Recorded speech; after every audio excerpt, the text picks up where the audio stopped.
Today, we're talking about converters. Is it really necessary to upgrade to a multi-stage smart converter, or maybe yours is broken and you need to replace it? So which ones are good?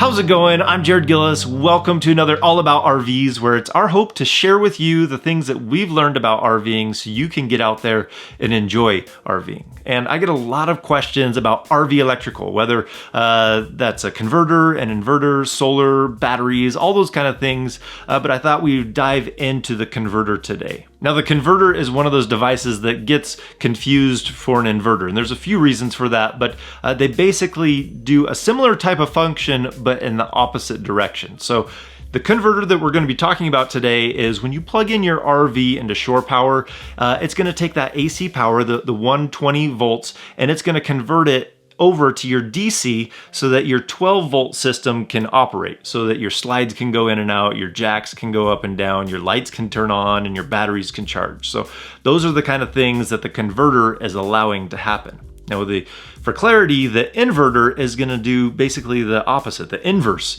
of that. It's going to take the DC power that's stored in your batteries when you're off grid, and it's going to allow you to invert through that conversion, and you're going to be able to plug in something into your wall outlets. If you wanted to use, say, like a coffee maker or a hair dryer or something like that, those are kind of the bigger devices, but you can use it to charge your laptop, your computer, or whatever else you want to plug in. Now, another reason why people might get them confused is because there's some amazing units out there that kind of do, they do both in one unit. They'll have an inverter in there, a converter, and a switch, and so amazing power management systems. Oh, kind of like that Multi-Plus system that we put into Mark and Trish's for the KYD rig. But before we talk about those kind of units, let's talk about your typical single stage converter and your multi-stage converter. Now, when we first got our rig, we swapped ours out to a multi-stage one. Now, there's a handful of reasons why you might want to do that. Some of them might be because of convenience, and some of them I think could actually save your batteries and you won't have to replace them near as often. Now, we first swapped ours out, we went with this Power Max, and it did a good job for us, and it was a lot different than the single stage converter that we had before. So to give you a little picture of what it's like to have a single stage converter to a multi-stage, it's like I'm going to use this bucket and this garden hose. So when you are filling up this bucket with a garden hose, let's say it's a single stage converter, your water is just going to be coming out at one steady stream, and it's never going to change. And you can see pretty clearly that if you were to have the hose at this pressure non-stop, it's going to take you quite a while to fill this bucket up. Now, if we were to take the same idea but have like a smart multi-stage converter, it's like putting a nozzle on the end of that hose and having pressure at that end of the hose. So when you go to fill up that bucket, you can kind of start slow and ramp it up and fill that thing up fast, because you can open up that nozzle just about all the way. And then when you get close to the top, you can dial it back and you can slow down for that last 15 to 10% and fill it up all the way, and then you can just turn it off. Now, because of that, your battery's going to charge a lot faster on that multi-stage. So let's say you're out boondocking or you're off-grid and you want to be able to charge up your batteries in a couple of hours using a generator. And so you fire up that generator. If you have a multi-stage, it's going to push quite a bit of power into them. You're probably not going to get 100% in those 2 hours, but you're going to charge quite a bit into your batteries. Now, the single stage, you're not going to get very far on that at all. You need to be plugged in all night for that single stage converter. And that's not always practical when you're talking about using a generator when you're out boondocking. But you might be asking yourself, okay, well, it's really just a matter of convenience with how fast it charges. It's probably not worth it. But there's a lot of the good things that are happening in that multi-stage conversion process compared to the single stage. So to talk about the batteries and how they're receiving that charge, inside your battery you have the lead plates, and then you have sulfuric acid in that water mixture that's in there. And what happens when you're using power out of your battery is that sulfuric acid starts to collect on your lead plates, which is called sulfation. Now, sulfation is what's going to hinder your batteries from charging over a period of time, especially if that hardens. But as that process is happening and that power is getting pulled out, you can basically think of it as like soft mud that's building up on your plates. And when you recharge it, there's that chemical reaction happening in there where your battery is going to begin to vent a little bit. But because of that voltage that's going through there, that mud is basically going to fall off. Now, if you think about it with that garden hose again, and you have that lead plate in there, we'll use this piece of metal with some mud on it, and you put it in that water and you have just that trickle of water, it's not really going to move as much. There's not going to be as much reaction happening to knock that sulfation off. Now, when you have the multi-stage and you're pushing in a lot of power and that voltage is set at a higher voltage, it's going to begin to push a lot of that material off and allow it to kind of reconstitute to where it can hold more of the original capacity. You're going to get closer to that original capacity. I know that's a simplified version of what's happening inside of your battery, but it kind of gives you an idea why a multi-stage converter is better. Now, also in the converters, some of them will have, in this multi-stage one, they'll have like a fourth stage in there. And so once your battery is already charged, if you have the lead acid battery, it's gonna hit it with like an equalize mode. And the equalize mode is used to kind of help break up that chemical reaction that's happening in there so that when you go to use your batteries, it's at the optimal performance that it can be for those lead acid.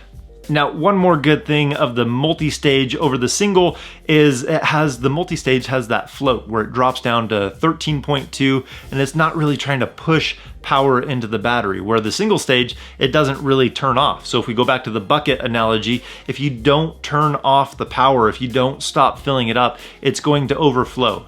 And what that means in your battery, as it continues to push power into it, it's going to continue to off gas, which means you're going to have to do more maintenance on your battery, because that means more fluid, more of the venting, more of the water leaving your battery. So then you have to top off the water. And if you don't check it in time, you could have that water level drop too low, and then your metal plates are getting exposed, and then your battery, you're basically just going to have to replace your battery because it's not going to hold a charge that much longer after it's been abused like that.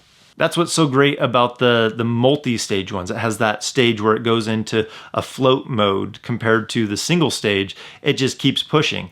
And that float mode, it can dial it back. So if there's any usage or needed power, it can turn on for that, but it's not just gonna keep pushing that power into the battery and ruin it for you. Let me show you how we ended up swapping out our converter, because it ended up being really simple. Majority of the time your converter is going to be down here right below your panel, your fuse and your breaker panel, and this is the one that we just swapped out to. So ours was built in before and I pulled it out, but when I pulled it out, I put an outlet back there because these, a lot of times they'll come with just a regular plug to be able to plug into an outlet. So it's just easy to swap out. And I've noticed that some of the newer RVs are starting to come that way, which is pretty handy. Now, this converter here is specific for lithium. It's made by Progressive Dynamics, but it doesn't quite have the same multi-stages that a lead acid would have. So this one has been great. We're really enjoying it. It's extremely quiet. I don't know if you can hear it, but the fan is on right now. So this one's quieter than the one that we had previously. Now, if you were going to ask me my recommendation on which converter to get, there are so many good ones out there, and I wish I could kind of test all of them, but I probably have a handful that kind of come to the top as I've researched them and looked at the different ones and gotten to play with a handful of them. So if I was going to recommend some, here's what I think about a few of the converters out there. If I was going to hand out awards for which ones I like, I would probably say that the Power Max is one of the best values out there if you're just looking for a simple upgrade in the converter. So they have now adjustments on the side. The one that we had previously didn't. So you're supposed to be able to adjust it for different types of battery situations. So I think that is excellent. I think the Progressive Dynamics puts out a really good product, and they have quite a few different ones depending on which one you would like. So I think they put a good product for a decent price too. So there's a brand called Iota that I'd really love to get to try and check out, because the neat thing about that is they have a converter that takes these modules, and the modules are made for different types of batteries. And I like that because, hold on, let me change the I like that because you can change the converter type. So if you wanted to go from lead acid to AGM or from AGM to lithium, you have that option to just swap out that module and change the way that that converter works. Now, let's talk about those ones that are kind of an inverter, a converter, they charge, they do all those things all in one.